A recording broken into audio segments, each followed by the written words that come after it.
Good morning. I'm Carl Teichrib, and I'm excited to be sharing with you today at the 2021 Pre-Trib Conference. For myself, this is a little bit of a bittersweet event. I am delighted and thankful to be a part of it. And Dr. Rice, thank you for extending the invitation to participate. But I'm disappointed in that I am unable to be with you in person. As a Canadian, faced with the ever-changing nature of our cross-border COVID restrictions and not knowing what December was going to look like in that respect, it was decided to give a presentation by video. So today's talk, and it's a two-part talk, is entitled Game of Gods, Understanding Global Trends. In this first section, we're going to be looking at the political and interfaith side. In the second part, in the second session this morning, we'll be taking a look at the spiritual and cultural expressions that come through the worldview of globalization. If you remember back to the 2014 conference, and I don't expect you to recollect or recall the 2014 talk that I gave, but I gave a presentation on globalization and the Babel effect. It was titled Becoming Babel. In some respect, this morning's presentations will parallel and build on that 2014 theme, because some things don't change.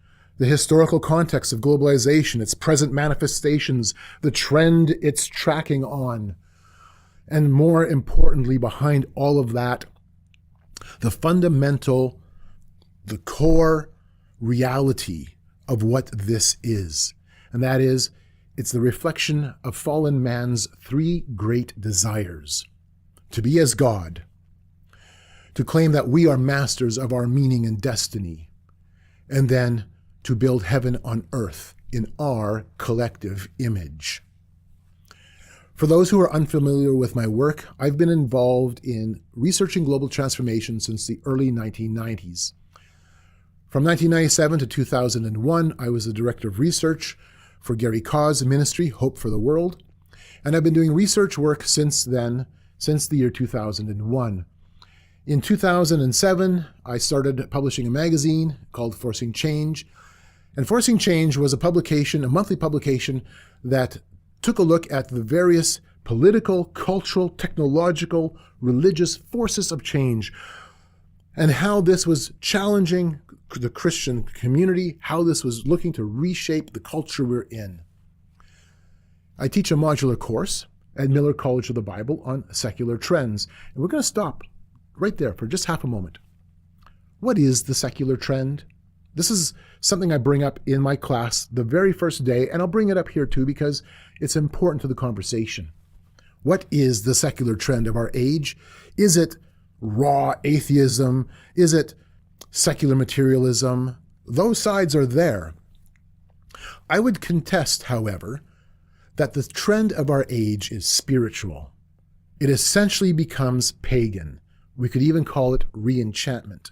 And we'll go into that as this morning progresses. And I'm the author of the book, Game of Gods, The Temple of Man in the Age of Re-enchantment, which is a sweeping survey of the history, the intellectual, the political, the social history of the move towards globalization, one world.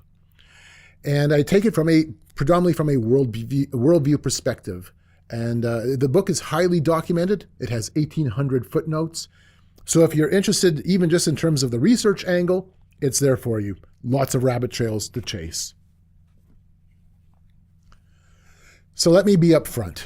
While I speak at prophecy conferences, a more accurate descriptor of what my work would be along the lines of worldview trends analysis. That is, the attempting to understand major social, political, cultural, religious movements in light of their worldviews, in light of this worldview of Oneism, the move towards one world, and then comparing and contrasting those claims, those agendas, their anticipated outcomes, their visions, against the biblical worldview.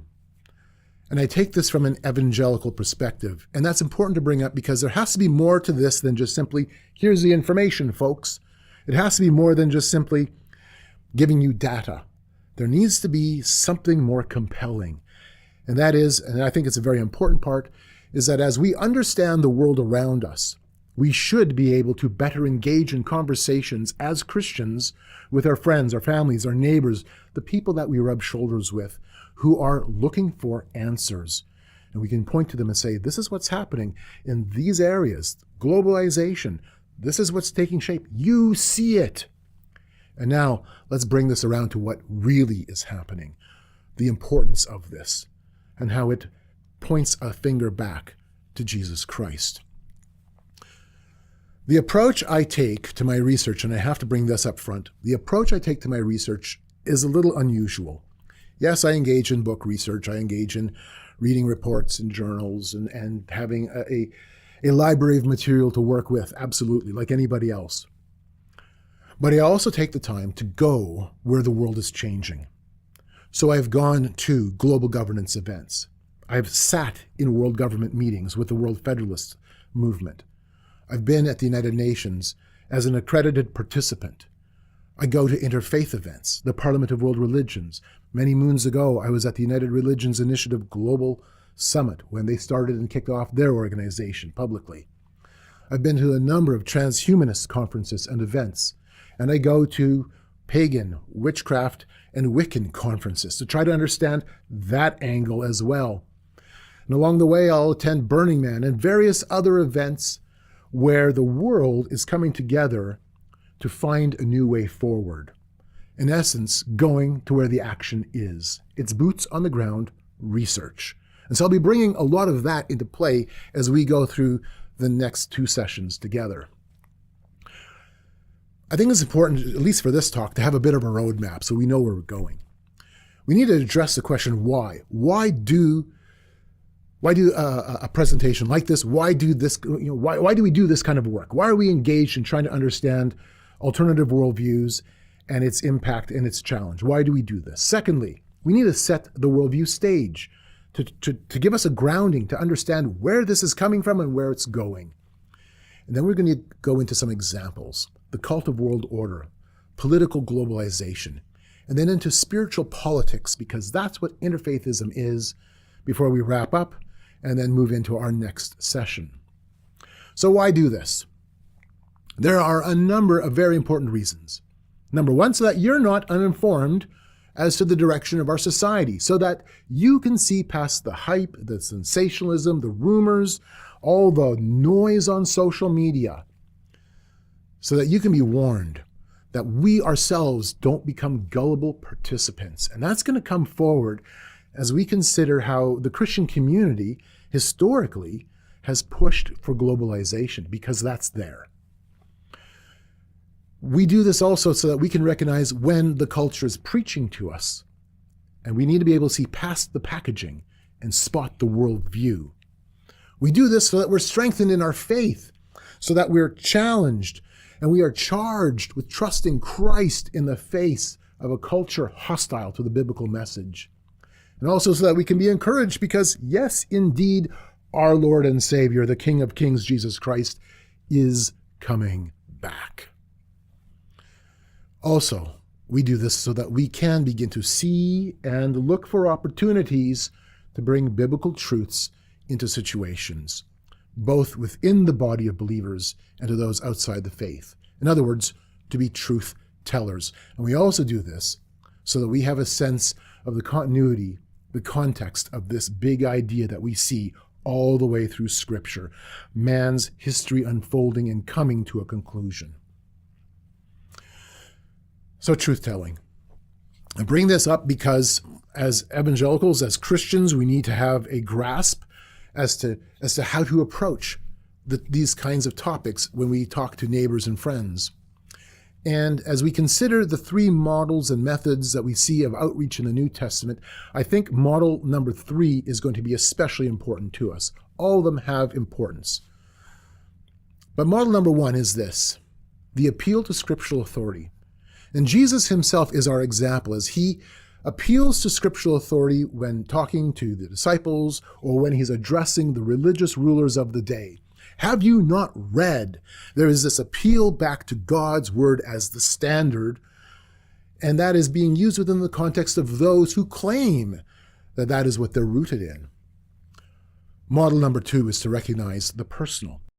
It's to present truth with grace. The example of Jesus going to the woman at the well is a prime example. Jesus spending time with sinners, with tax collectors, reminding us that he did not come to call the righteous, but sinners.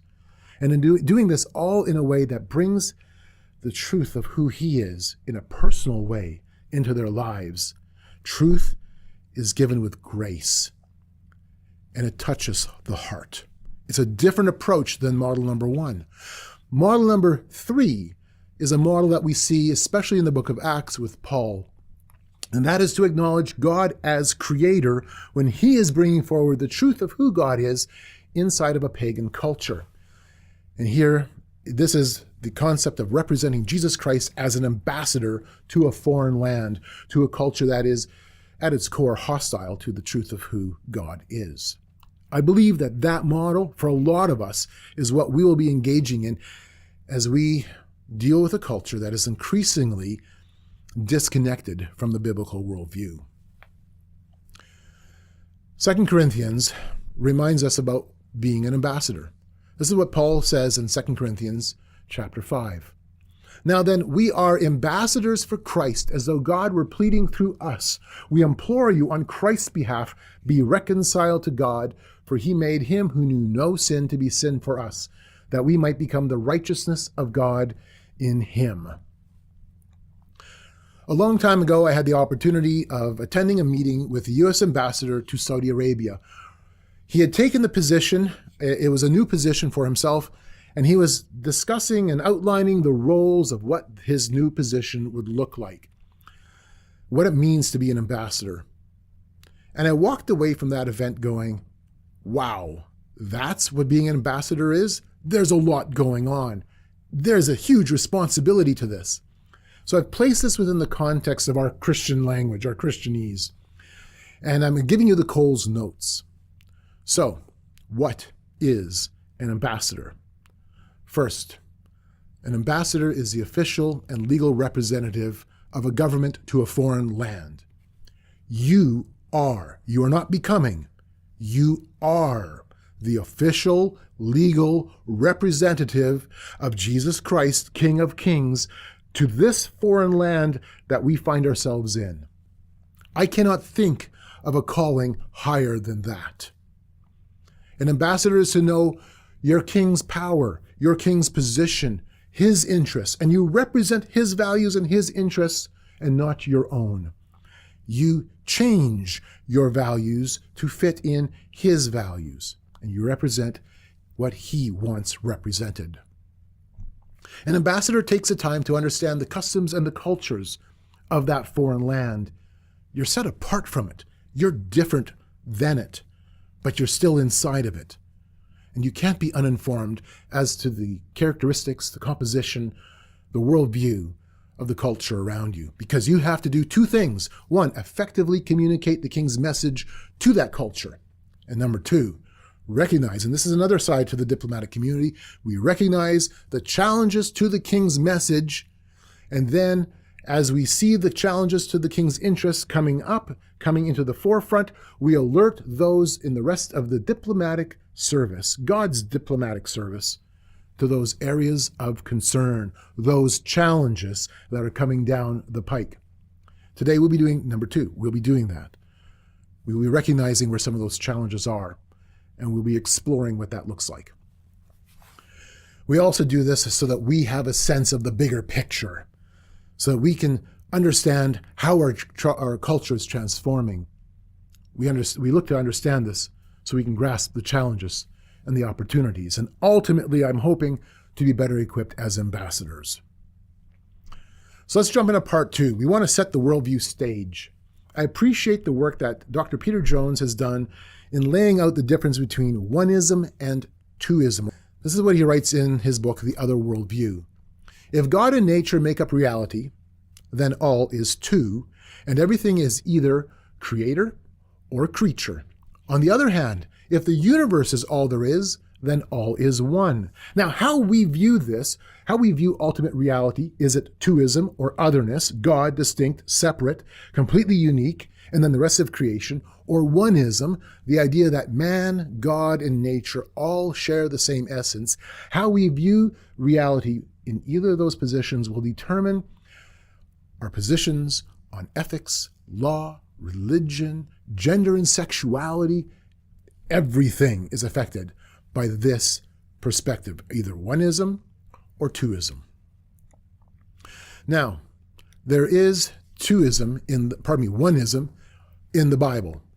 Creation exalts itself. This is an act of divine identity theft, and we see it in Genesis chapter 3.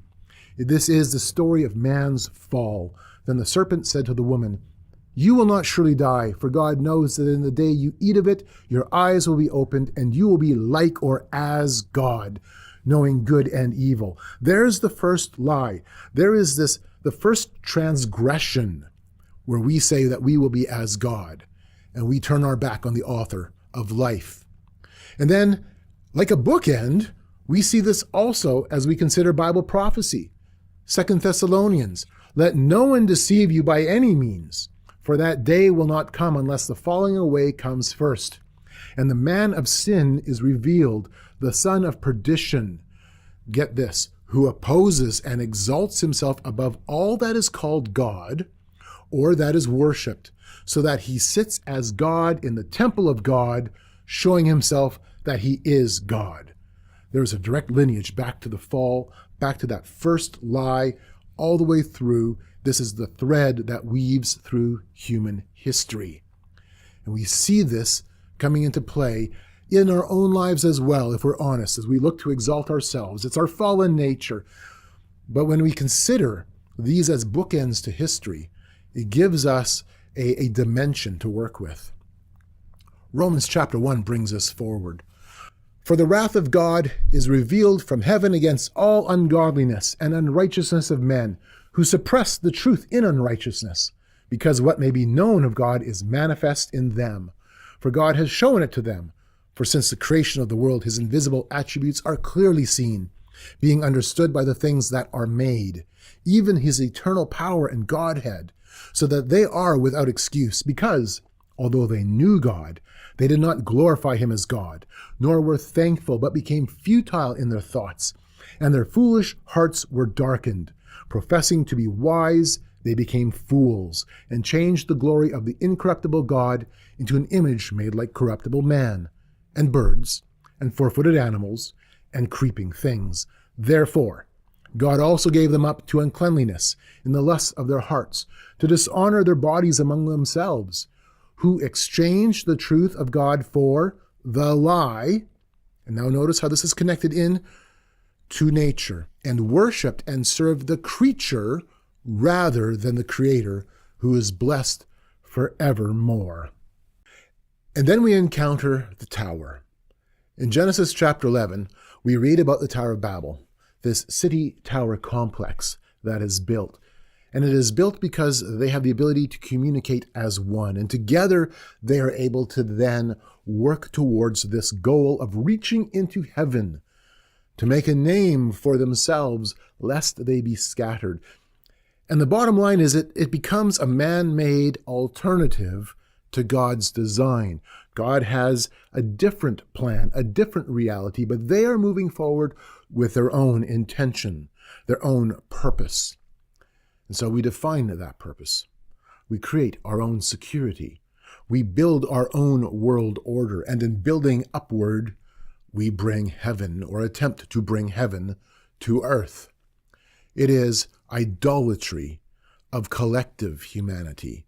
In other words, that which is created, man, sets its own course apart from God. We determine our own reality. As we consider this side of humanity, the biblical theme of our fallen state, and fundamental to this, is creation exalting itself with intense spiritual and indeed social ramifications, and how this forms a thread from end to end. A couple of points stand out as we contemplate the big picture. First, in rejecting God as creator, mankind still spiritually seeks to connect to something, we will either connect to the lower order of the natural world, the worship of the earth, and this is now what infuses our politics, it infuses our education system, or we seek to connect to a higher order, the realm of spiritual entities, angels, or spirit guides, all of which are also created beings. Or we seek to experience our higher selves, find that spirituality within us, evolve ourselves. We want to be spiritual, but not religious. In each of these examples, we see man bowing to what is created, to what is made, man adoring creation. Second, as man rejects the transcendent God and bows to creation, we place the mantle of Messiah upon ourselves. It is up to us to save the world and thus redeem mankind, proving ourselves as higher citizens of the cosmos. This is attained through our collective good works. Humanity decides its own purpose, charts its own destiny, with the aim of building heaven on earth. And by achieving heaven on earth, we thus demonstrate conclusively that indeed we are God. So with that in mind, do not think of globalization merely in terms of ambitious men and women seeking power and control, or in terms of international organizations or even nation states trying to become king of the mountain. See it for what it is, an alternative salvation claim. I think this gives us a bit of a glimpse into why the world hates us, because it hated Christ first. Yes, Jesus Christ as creator and author of life offers salvation, but the spirit of the world claims it does as well. And so we find ourselves in a situation where these two reality claims collide. Only one can be right. The world is in the grip of two competing gods. One is the true King of Kings and Lord of Lords. The other is creation playing futile games of God. So when you think of globalization, and this is really, I'm hoping you come away with this. When you think of globalization, realize it's ultimately an alternative salvation message. And we'll be seeing this as we go through this morning's presentation. And therefore, man will seek to elevate not only what we can do, but venerate nature itself. One example goes back to the 1992 United Nations Rio Earth Summit. And this is important because the 1992 Rio Earth Summit gave us the Climate Change Convention, which now we build our politics around it. We just had the United Nations Climate Change Summit in Glasgow, Scotland, which is a stepchild of this event. It gave us Agenda 21. It gave us a Convention on Biological Diversity. It gave us the framework tools that now inform so much of our politics. But if you want to know what that event was really about, you needed to read the closing speech of then United Nations Secretary General Boutros Ghali. Consider what he is saying. I should like to conclude by saying that the spirit of Rio must create a new form of good citizenship. We must now conclude an ethical and political contract with nature, with this earth to which we owe our very existence. To the ancients, the Nile was a god to be venerated, as was the Rhine, an infinite source of European myths, or the Amazonia forest, the mother of forests. Throughout the world, nature was the abode of the divinities that gave the forest, the desert, or the mountains a personality which commanded worship and respect. The earth had a soul. To find that soul again, to give it new life, that is the essence of Rio. I don't know how much clearer you can get. I first experienced, in terms of my research work, I first experienced this idea that we all need to come together as one to save the planet and save ourselves when I attended the Global Citizenship 2000 Youth Congress back in 1997. It was a gathering of schools and school children, a gathering of educators, social change agents, people involved in the politics of developing curriculum, and they all came together under the guidance of Robert Mueller, at that point a retired United Nations high official. And Robert Mueller was there to set the tone, to set the stage. This is what he told the children who had gathered. You are not children of Canada. You are really living units of the cosmos, because the earth is a cosmic phenomenon. We are all cosmic units. This is why religions tell you, you are divine. We are divine energy. It is in your hands whether evolution on this planet continues or not. He went on to talk about how what we need to do is tremendously strengthen the United Nations, or we need to establish a form of world federation, or develop regional continental units and then unite these into a single world union. And as he explained to us, you can be caretakers and the saviors of the world. Notice that. We are the saviors of the world. Everybody remember your Mother Earth. And so the schools that were there came up with a variety of ideas to demonstrate their good global citizenship. And Robert Mueller told us that we just had to come up with some fantastic ideas, and we can make a fantastic future. So some of the schools developed some projects and put the projects forward to us, like start school-based interfaith groups, foster Earth pride, form celebrations around planetary identity, zero world debt. This is one of the school groups, one of their ideas. Zero world debt, replace money with biometric cards and Earth points. Instill global, spiritual, and ethical values through public education. That right there, that line itself, is absolutely something that you can trace. It is laced within the education system. The group I was sitting with at one of the tables, in discussing and working through what Robert Mueller was saying, one of the people in the group said, make it a virus, speaking about this idea of global citizenship. Make it a virus, no inoculation, infect everyone. I think the virus has spread far and wide. What we were seeing at the Congress was the hopes and aspirations of Desmond Berghofer, one of the organizers, and Robert Mueller. And Desmond Berghofer, in his book, The Visioneers, which was kind of a blueprint for this conference, in The Visioneers, this is what Desmond Berghofer says. The supreme motivating concept of the future is synergy. Men and women of all nations coming together under leaders of great vision, who see that the pursuit of a common ideal, one world, one earth, one people, is the reason for all existence. Robert Mueller, in his book, New Genesis, Shaping a Global Spirituality, puts it this way. Humanity is seeking no less than its reunion with the divine, its transcendence into ever higher forms of life. Hindus call our earth Brahma, or God, for they rightly see no difference between our earth and the divine. This ancient, simple truth is slowly dawning upon humanity. Its full flowering will be the real, great new story of humanity, as we are about to enter our cosmic age and to become what we were always meant to be, the planet of God. Ladies and gentlemen, that is Oneism. That is oneness through and through. We are God. Nature is God. The divine is the same as the created order. We see, of course, Oneism in the Bible, as we just mentioned a few minutes ago. Genesis chapter 3, the divinity of man is proclaimed. Romans chapter 1, the divinity of nature, we worship and serve the creation rather than the creator. Yet the Bible gives us a different reality, demonstrating that God himself is unique, completely different than the created world.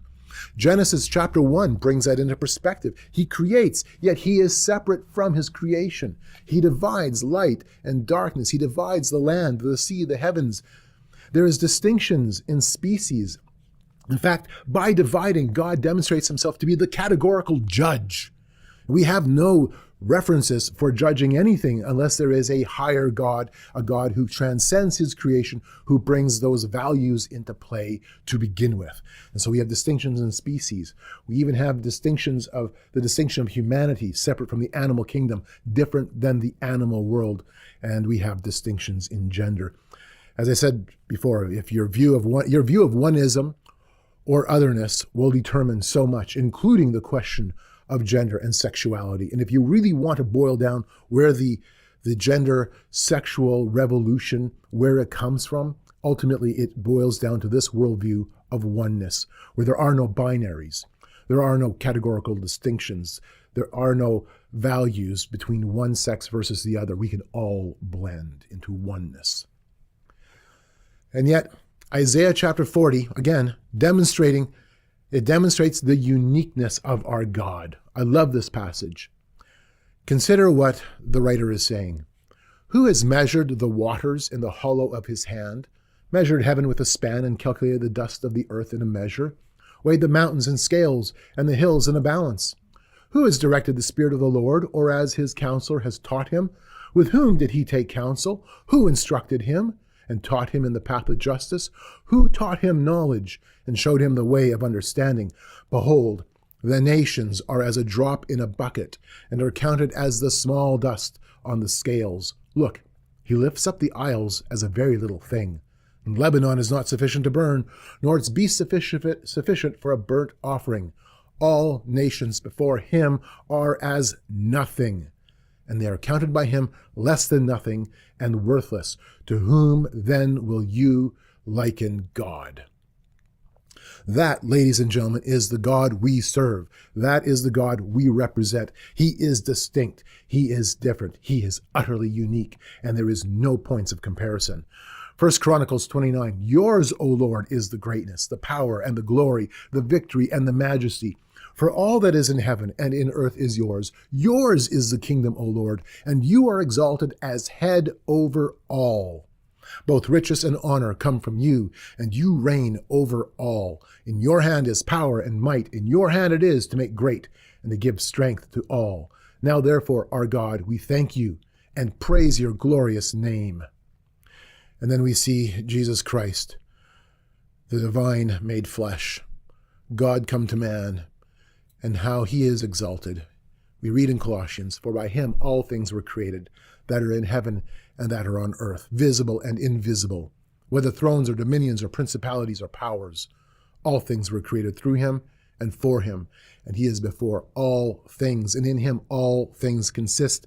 And he is the head of the body, the church, who is the beginning, the firstborn from the dead, that in all things he may have the preeminence. Indeed, Jesus Christ is our creator. God himself is distinct. He is distinct from creation. He is unique. His deeds are worthy of praise and proclamation. And because he is the creator, he is to be feared. He is indeed the author of life and the firstborn from the dead, demonstrating his mastery even over that. He is above all things, both the material and even the spiritually created worlds. He has the power. He has the glory. His is the kingdom. But we will build our own order. We will make heaven on earth. And so in the next few minutes, I want to demonstrate this alternative salvation message. And this alternative salvation message that comes through international politics, the idea that we can come together and create our own world order. I'll use the example first of World War I, the global crisis that raged Europe, and at the same time offered hope that mankind could somehow transcend himself and we could all work together in harmony to create a new international reality. Nicholas Butler, at that time the president of Columbia University, wrote this in 1914 and then in 1915. The time will come when each nation will deposit in a world federation some portion of its sovereignty for the general good. When this happens, it will be possible to establish an international executive and international police, both devised for the special purpose of enforcing the decisions of the International Court. And then, the old world order changed when this war storm broke. The old world order died with the setting of that day's sun, and a new world order is being born while I speak. At the end of World War I, during and at the end of World War I, various Christian ministers stepped to the plate to say what we need is a form of righteous internationalism. What we need is to pull together humanity in our intrinsic goodness and create a world federation. And so here are two social gospel ministers who are at the forefront of the movement to say, let's form a League of Nations, let's form an international executive, let's form a righteous global order. Frederick Lynch, 1916, talked about how Christians needed to band together, quote, and form a compact or League of Nations or some sort of United Nations of the world. And that was from his book, The Challenge, the Church and the New World Order. Samuel Batten, a Baptist minister, wrote in 1919, "If there is to be a new world, it must come first of all through a new spirit in the nations. There must be created an international mind and consciousness. Men must learn to think of humanity as one family and to have a world patriotism. World patriotism must be a faith. International peace must become an aspiration, a religion, before it will become a reality." And then during World War II, the next great global crisis, we saw more Christian calls for a new world order. The Federal Council of Churches issued this statement: "The ultimate requirement is a duly constituted world government of delegated powers, an international legislative body, an international court with adequate powers and adequate international police forces, and provisions for worldwide economic sanctions." The Methodist Council of Bishops had a crusade for a new world order. The Northern Baptist Convention also held world order crusades.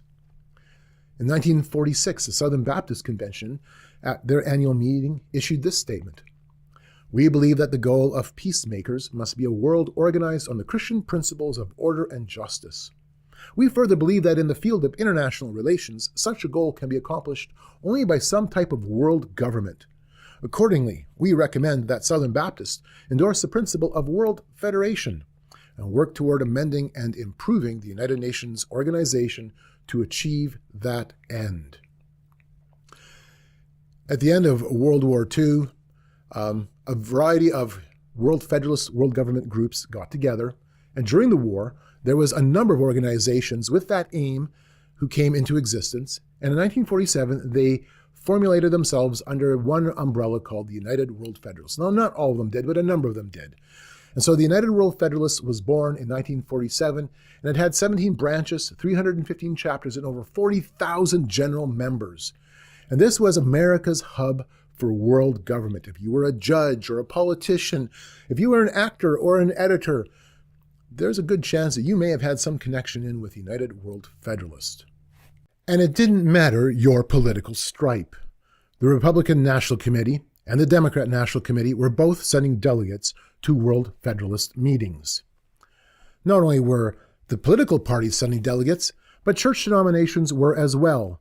In the screen, you see an image from the Evangelical Lutheran Church, their correspondence with United World Federalists in terms of who would be delegate to the next World Federalist meeting.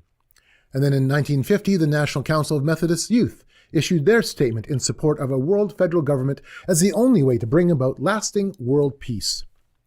By the way, the documents that you see on the screen are scanned copies that I have in my files, materials that I have pulled from archives and doing historical research, and I document and detail it in my book in Chapter 11. So if you want to go into some of this historical side, this historical research, the material is quite interesting. It demonstrates that after World War II, and understandably so, World War II, the ashes and the smoke hadn't even really cleared out yet, there was this cry, this general cry from the people saying, we need some way forward to never have to experience this again.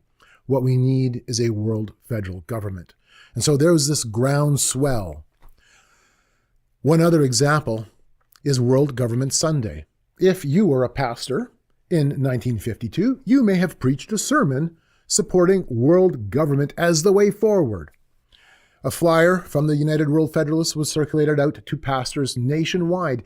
In California, there were 500 pastors alone who received a package of information on the importance of promoting World Government Sunday to your congregation. And so you would have preached a sermon in support of the United Nations. You would have preached a sermon in support of the need of a world federal government. You would have preached a sermon supporting world law and world peace through the unity of mankind. The flyer had sermon suggestions, resource suggestions, and it was their hope that you would bring this forward to your congregation, and that your congregation ultimately would be a public supporter of world federal government. And in 1951, Pope Pius XII himself supported the idea of a world federal government.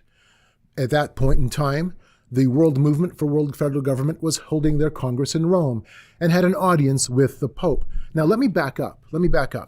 I first found out about this very unique historical meeting when I attended a joint session of the World Federalist Association and the burgeoning interfaith group, the United Religions Initiative, back in the late 1990s. And some of the dialogue was some of the historically unique points of this connection between religion and world government. And it came out that, hey, in the 1950s, Pope Pius XII met with us and supported our concept of world federal government. It took some time for me to find the statement. I had to do a lot of digging and ended up going through archives in Catholic universities looking for any statement at all from that event, and I found it. This is from Pope Pius XII to the world federal government movement. Your movement, gentlemen, has the task of creating an effective political organization of the world. There is nothing more in keeping with the traditional doctrines of the Church or better adapted to her teachings on the rightful or unjust war, especially in the present world situation. An organization of this nature must, therefore, be set up. Now, in the late 1990s, I started to do a lot of research within the concepts of world government and ended up linking myself in, for research purposes, with the World Federalist Association. You could say I embedded myself within their organization for some time. And so when the United Nations announced that they'd be hosting a Millennium Forum, I threw my name in the hat. I didn't know if I would get in or not. I put my application in as an independent person, not attached to any organization. Little did I know that the accreditation committee, and indeed the entire event, was more or less being run by the World Federalist movement. And so when my application came through, it was a shoo-in. I was brought in as an independent, but really I was brought in under the guise of the World Federalist movement. And I outlined that in Chapter 11. The subgroup, and it's important to understand, at the United Nations Millennium Forum, we're all broken down into different subgroups, different working groups. I was part of subgroup 6, which was tasked with the idea of restructuring and rebuilding world order. And so we had a lot of discussions about the necessity of bringing world law into play, creating a global parliament, giving the United Nations its own police force, setting up world tax structures to pay for it all, including carbon taxes. That's not new. And in all this, we believe that the United Nations needed to oversee the world's financial system because, after all, the United Nations, we were told, all through that event, was man's best hope. The chairman for the forum, Tessie Aderon, in his opening remarks, told us this: as this new millennium begins, we are all increasingly coming to realize that in our diversity, we are one human family. The only way we can survive the challenges ahead is to stand together. In this regard, we have no choice but to follow this path of global inclusion and to recognize and affirm our essential oneness. And at the top of the screen, you see a copy of my United Nations security clearance that I had for that event. One of the documents that was circulated, and it wasn't a United Nations document, it came from one of the other delegates, was entitled Transformation of the World. And it's a short little document. And in the image, you see a picture of a world king giving justice, metering out his judgment on the world, bringing about world peace. And this is what the document states: the world does need a civilized coordinator in international relations and in settling global problems. More than that, this coordinator must be a stabilizing factor, actually, the last-ditch authority on the earth. He must win confidence of each man and each nation. People must be stark sure that this coordinator would solve any problem in a just and humane way, and one should be sure that in him we would find understanding and sympathy, that he would treat any nation as his own son. Can the world community do without a coordinator? Definitely not. Actress Jean Stapleton was an endorser and supporter of world federalism, and she hits this on the head. She nails it. She gets it. The goal of the World Federalists is peace through unity of government. We must support their vision of oneness in diversity, for it is the salvation of humanity. Moving forward, let's move to this year, 2021. In the beginning of 2021, the World Economic Forum held its Davos agenda, and it was a virtual conference. So myself and my friend Audrey Vanderklee, another Canadian researcher, we each poured about 60 hours of monitoring, in terms of monitoring this event. And during the event, we both logged our comments into Facebook and had running commentary, live feed running commentary on the event. At the end of the week, I had over 170 pages of notes and commentary that I had correlated into a PDF document. It was an intense week. And of course, it was all about the importance of the Great Reset. Well, the thing about the World Economic Forum is it really is an interesting beast that's unlike any other historically important organizations, such as the World Federalist Movement. Now, the World Federalist Movement primarily networks with political, academic, and diplomatic in those circles. But the World Economic Forum bridges major corporations with big lending and leading financial institutions and connects them with social change agents, and it links the global political community with global technology innovators, resulting in world-changing campaigns and projects, and then those become absorbed by the participating national governments. And those governments, in turn that into policies and new economic standards that force industries and individuals, you and I, to bend to the new global vision. And that, ladies and gentlemen, is how we enter the Great Reset. It is done by policy at the national, state, and provincial levels, and right down to the local level, and those policies are directed to change our behavior to align with new global agendas and global standards.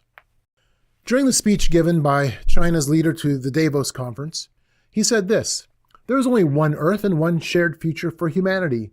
As we cope with the current crisis and endeavor to make a better day for everyone, we need to stand united and work together.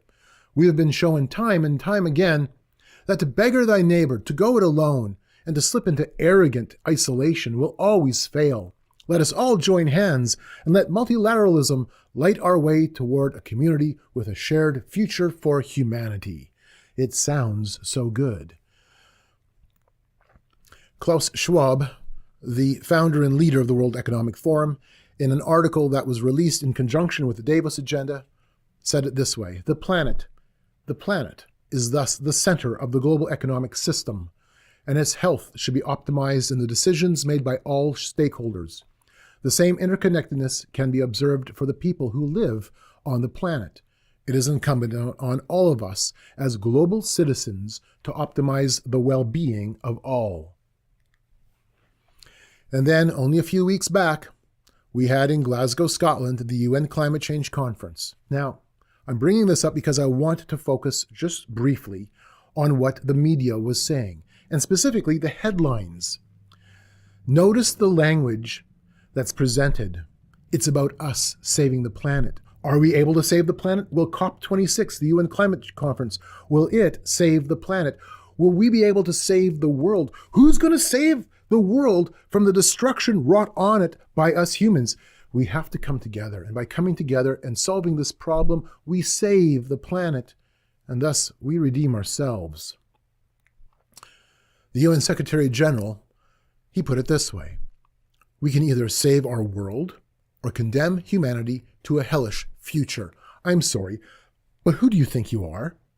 Who do you think you are that the world's salvation rests on you, that it rests on our shoulders, that we somehow have the power of heaven, that we have the power to bring heaven on earth or to unleash hell on earth? We can either save our world or condemn humanity to a hellish future. That is quite the statement. And so let's jump into the arena of spiritual politics. In a sense, we've already been looking at that, but I want to take a look specifically within the realm of interfaithism. In 2010, I had the opportunity of going to the G8 World Religions Summit. And we were told that there's not only one way, but there are many ways to the divine, and that we all need to serve this God we know by so many names. The event was hosted in part by leading figures within the World Federalist community. I wasn't surprised. And those who were in attendance represented a variety of different faith groups, from the Baha'is to Judaism. We had members of Saudi Arabia's Ministry of Islamic Affairs in attendance. The Tony Blair Foundation was there. And a number of evangelical and Christian denominations, from the World Evangelical Alliance down all the way to the United Church of Canada, Salvation Army, World Vision. The list went on, as all of these different groups came together for the purpose of trying to bring a new vision forward of what the world should look like. And so we are repeatedly told that what we need to see is religious unity for the common good and for world peace. That what we need is some form of global financial governance. We need to bring about some type of a world taxation system, a new economic order. I believe it was the Salvation Army representative that said, it's not about having a bike for each. It's about learning to share one bike in community.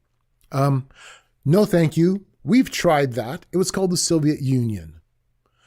And repeatedly we were told that what we need to do is reshape our message to one of eco-justice, the gospel of respecting nature.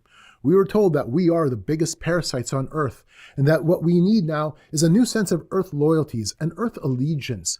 We need to create a spiritually generated global earth ethic, and that is now the task set before religious leaders within the interfaith movement. And all this, of course, requires some overarching body.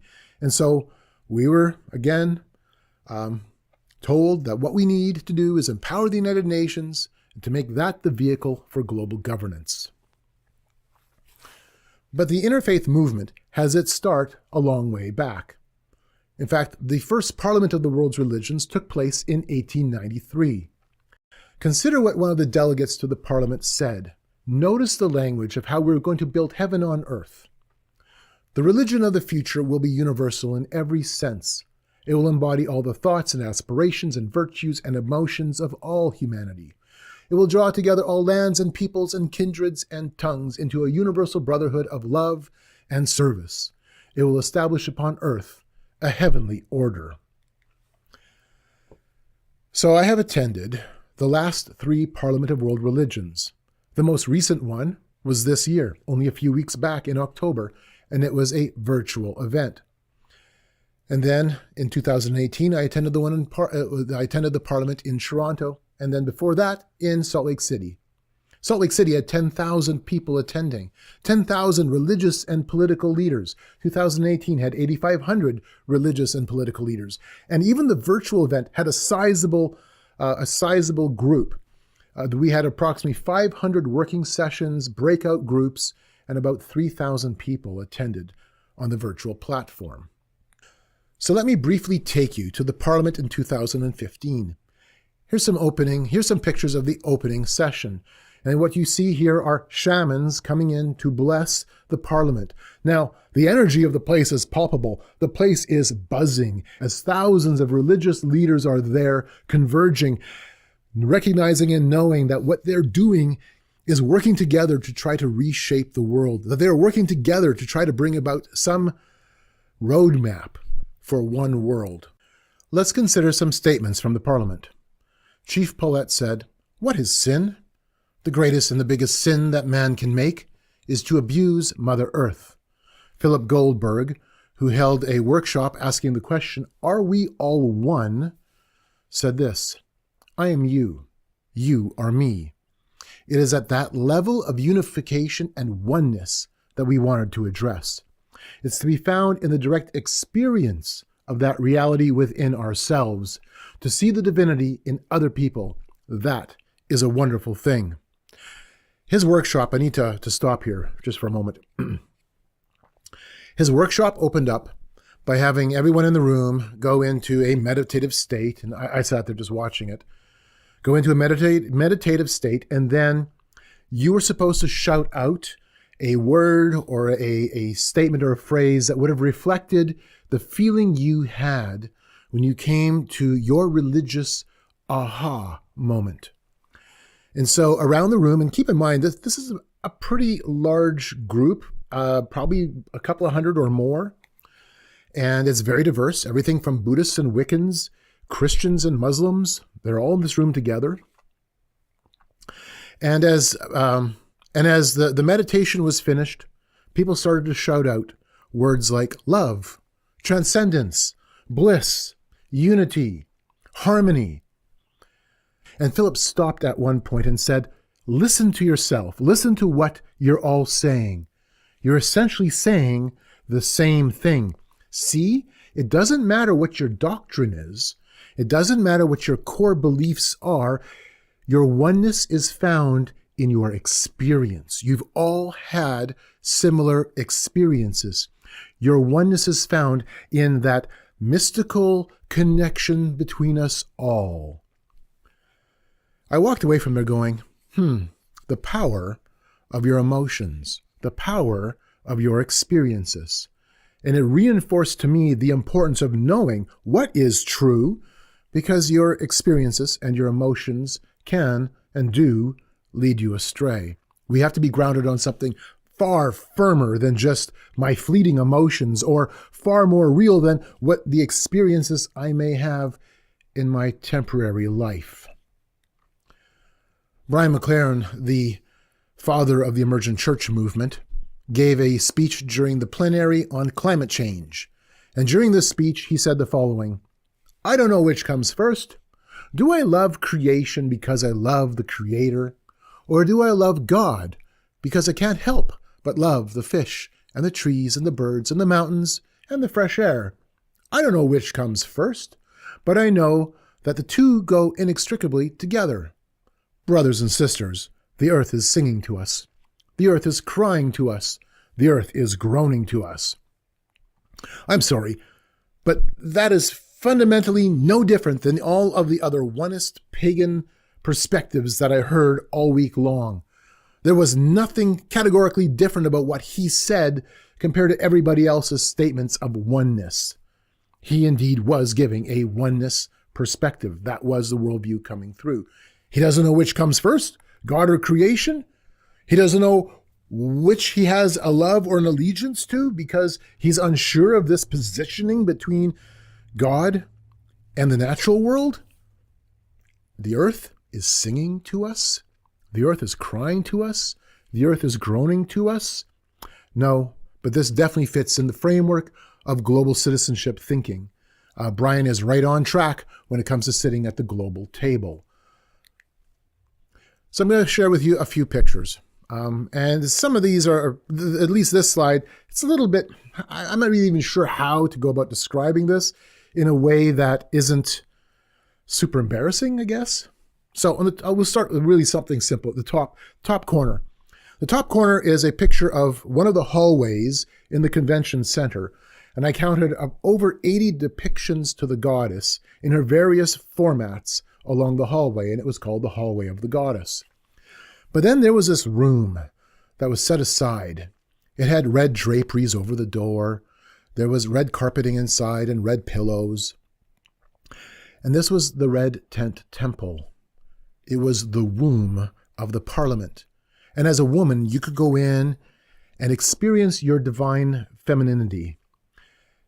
The focus was on your divine flow. You know what I'm talking about. Not much more needs to be said. But during the course of the week, there were ceremonies and rituals and workshops, and you could go in to experience your inner goddess and all that and all that entails. Yeah. In this picture, and this is in the exhibition area, and by the way, it's a huge exhibition area. I mean, there's 10,000 people here, all kinds of faiths being represented. In the exhibition area, our little group of people was stopped by this Hindu guru. And he was a nice young man and asked us if we would be willing to do a bit of an experiment. And he had his daughter and her friend sit down in a chair. And then he placed cotton balls over their eyes, took a mask, put it over top of their face, and then wrapped it all with scarving so that there was no way they could see. Now, they're not on a stage. They're not far away from us. We are in their space. I can get down on my hands and knees and try to look up to see, is there a gap between the scarf and her face? Can she see through it? No, they're blind. And so he gives us pieces of paper and a pen, and we are to write down anything we want. So I wrote down John 14, verse 6. Jesus said, I am the way, the truth, and the life. No one comes to the Father except through me. And then in turn, he put the cards in the girls' hands, and they each could read them out loud, word perfect, every single time. Towards the end, and we did this a number of different times. Towards the end, he took one of the cards, flipped it upside down, had it backwards, placed it in the girls' hands, and one of the girls just simply said, I can't read it. It must be upside down. And so later on, we had the opportunity of talking to those two girls and asked the question, how? How did you do this? And they explained that each day, and now for well over a year, they had been involved in very intense yoga. And through the exercise of their yoga, they were able to open up their third eye. They were able to open up their chakra and now begin to see through their third eye from the spiritual into the physical. It was a remarkable encounter. And we walked away from there going, sometimes we take it for granted. Sometimes we don't realize the seriousness of the spiritual realm. And as we are coming into a point in our history where this oneness worldview is opening us up to different spiritual experiences, it makes me just wonder how much more will we end up encountering alternative spiritual experiences like this and what that represents. It was a sobering encounter, that's for sure. One of the comments in the closing ceremony captured it all. Oneness is the key, and if oneness is there, things change fast. Now let me quickly take you to the 2018 Parliament held in Toronto. The theme for that year's Parliament was the promise of inclusion, the power of love. Keep that in your back pocket. That's really important. All right, this is a picture I took of the opening session as people were starting to come in for the opening ceremonies. Here is a list, and these are not religious leaders, but I wanted to demonstrate that this is more than just religious leaders coming together. We have representatives from the United Nations. We have representatives from different international organizations, from government agencies. We have people coming who are part of various NGO groups. And I'm not going to go through this list, but if you want to go through the presentation after it's been placed online and take a look at it, you're more than welcome to do so. So throughout the 2018 Parliament, from beginning to end, we're told that there's no room for exclusive religious claims, that we must end those faiths that separate humanity. Implied was that the uniqueness of Jesus Christ is divisive. We were also told repeatedly that nationalism is the greatest threat. Nationalism is an evil scourge. We're told also that free market capitalism is ultimately immoral and that we need to find some better way forward. One of the themes that came through, or one of the talking points that seemed to arise all over the place, was religious supremacy equals national supremacy equals white supremacy. And it didn't matter what your skin color was. You could be Asian, you could be black, but if you engaged in religious supremacy, there was a direct correlation now with national supremacy, and you also are a white supremacist. During the opening ceremonies, Jim Wallace from Sojourners gave a speech. Now keep in mind, when the Parliament was happening, it was during the US midterm elections in November of 2018. And so Jim Wallace talked about how the election is really a battle between angels and demons.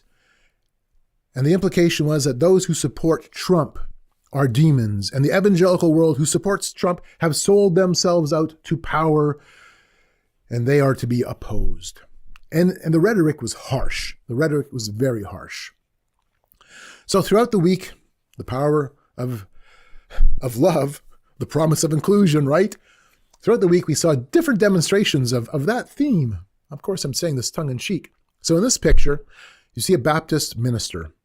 During the course of the week, she was using a Buddhist art technique to make a sand mandala. The sand mandala is of the Hindu deity Kali. Kali is holding something in its hands. This is what Kali is holding: the severed head of Supreme Court Justice Kavanaugh.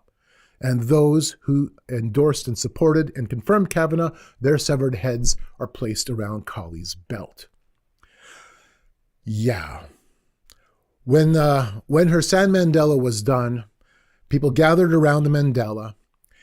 They had an invocation to Kali. They had a dance and a song to Kali. And then Kali was ceremoniously destroyed in a symbolic act of inner healing and opposing Justice Kavanaugh and all that Justice Kavanaugh and the Trump administration stands for. It was quite the display. One of the workshops, just to give you a sense of where evangelicals stand, one of the workshops was about how to reach evangelicals, because it was recognized that we're the outsiders in the interfaith community, and we need to be brought in. And so it was an entire workshop just built on that. Here were some of the takeaway points. When making contact with an evangelical church, do not approach the lead pastor. Spend time building relationships with the associate pastor or the youth leader. Frame the interfaith agenda within the acceptable language of community development and social justice. And then leverage Bible verses in a way that appeals to the broader, wider sense of love and acceptance. And have the junior or associate pastor meet with his equivalent from one other faith only. Do not bring more religions into the mix until a bridge between two faith leaders have been solidified. And this is best accomplished by having them jointly participate in social justice projects. So what is the interfaith agenda about? Well, number one, it aligns itself with the transforming power of the United Nations, this vision of one world. Humanity must be guided by international law, global governance. We are global citizens, and our loyalty and fidelity is to the earth. The Parliament brings forth a vision of international community. It brings forth a moral, ethical stance. It brings legitimacy to the concept of spiritual universalism. And it's about collectivism, oneness, collective unity. We were told that we were engaged in a global revolution, and we need to be subversive. Some of the statements that were made throughout the Parliament focused and pointed at different realms of global governance. One of the comments was, embrace oneness or we will be forced to do so. We had a Roman Catholic cardinal talk to us about how we need to come together in one world with one common plan. Swami Agnevish said, we, the peoples of the world, need to unite and demand a world government and a world parliament based on an earth constitution. The closing ceremonies, Larry Greenfield, who's the executive director of the Parliament that year, thanked all of us for saving the world, for working to redeem the world. So he said, and he said this repeatedly, thanks to all of those who are committed to the salvation of the earth. And that's the point, right? And so this brings us to the 2021 virtual event. I won't go long into it, but it was interesting as I observed the sessions that the Muslims, the Christians, the Buddhists, the Hindus, the pagans, the Baha'is, the Sikhs, they were all saying the same thing. They were all using the same language, all giving us the same rhetoric, that there is an equality of spiritual paths, exclusive truth claims are wrong and dangerous, that we need to work for climate change, that we need to institute carbon taxes, pay our fair share. We need to change our values and behaviors to be good global citizens. We were told repeatedly that COVID demonstrated our interdependence and that COVID now has opened up an opportunity to see the world as one. The importance of rebuilding the world's economy was raised on a number of occasions. We have to replace capitalism with a new social order. And we need to empower the United Nations as the world's moral voice. Nationalism is over. From beginning to end, it was preaching oneness. God, man, and nature are essentially the same. It reminds me of Lucille Green, who is a world federalist. This is what she wrote in her book, Journey to a Governed World. A new consciousness is also emerging from a growing awareness in the West of the wisdom of the Eastern worldview, Buddhism, Hinduism, Taoism, and Shinto. Perhaps we can learn through them to see the world whole as it really is, and together, West and East, begin to build the foundations of a new world order. The most urgent items on the planetary agenda is to set the limits of freedom and order in supranational global affairs. A constitution for the world is needed which combines the achievements of both hemispheres, that is, constitutional limitations and the Bill of Rights from the West, and a spacious worldview from the East. So, where's all of this going? Let me read a quote from Maurice Strong, who gave us the Rio Earth Summit. Where is this going? Where do we go from here, he writes. Well, we are gods now. Gods in charge of our own destiny, and gods can't be capricious. So let's wrap this session up. How do we respond? Well, we've been reacting by having our heads in the sand. We've been reacting by saying, I don't want to see this. I don't want to acknowledge that this is happening around me. The Christian church has done a good job of putting its head in the sand. And part of the reason we've done that is there has been a drift away from Bible prophecy. And so we no longer see the seriousness of the times that we're in. But when you stick your head in the sand, a few things happen. Number one, you have a hard time breathing. Obviously. Number two, you don't know what's going on around you. And number three, deservedly so, something's exposed and you will get kicked. And boy, have we been getting kicked. The other option is to see this as an opportunity to be ambassadors for Christ as the new Babel is being built all around us, to be truth tellers in an age of change. That is so important. Listen, when I go to the Parliament of World Religions, during 2015 and 2018, there were other Christians there. Some of us were there as researchers. Others were there using the opportunity to go into their camp, into their church, so to speak, and then have conversations one-on-one with people from different religions, conversations around the question of what is ultimate reality? Where does truth come from? What are the claims of Jesus Christ compared to the claims of your faith? And they were able to engage in multiple conversations, bringing forward the gospel of Jesus Christ. And they did it tactfully, with grace, with love, but they didn't shy away from it either. And so it's interesting to see. Here was a model of being an ambassador for Christ, right in the heart, right in the soul of Babel. As we wrap up, I want to read Psalm 2 because this puts things into perspective, ultimately. Why do the nations rage and the peoples plot a vain thing? The kings of the earth set themselves, and the rulers take counsel together against the Lord and against his anointed, saying, Let us break their bonds in pieces and cast away their cords from us. He who sits in the heavens shall laugh. The Lord shall hold them in derision. Then he shall speak to them in his wrath, and distress them in his deep displeasure. Yet I have set my king on my holy hill of Zion. I will declare the decree. The Lord has said to me, You are my son. Today I have begotten you. Ask of me, and I will give you the nations for your inheritance, and the ends of the earth for your possession. You shall break them with a rod of iron. You shall dash them to pieces like a potter's vessel. Now, therefore, be wise, O kings. Be instructed, you judges of the earth. Serve the Lord with fear. Rejoice with trembling. Kiss the Son, lest he be angry, and you perish in the way, when his wrath is kindled but a little. Blessed are those who put their trust in him. Ladies and gentlemen, the King of Kings and Lord of Lords, he will set things right. And when his wrath is kindled, the nations tremble. The Lord that we serve, the God we serve, is exalted. He is holy. He is different than the created order. He is the one who is the rock. Isaiah 44 says, Thus says the Lord, the King of Israel, and his Redeemer, the Lord of hosts. I am the first, and I am the last. Besides me, there is no God. Is there a God besides me? Indeed, there is no other rock. I know not one. Well, this concludes the first section. And I'm looking forward to bringing the next presentation after a short break, when we will be discussing the realm of globalization in terms of new religions and spiritual movements and how this kind of starts to coalesce within the realm of culture and spirituality. We'll see you in a few minutes.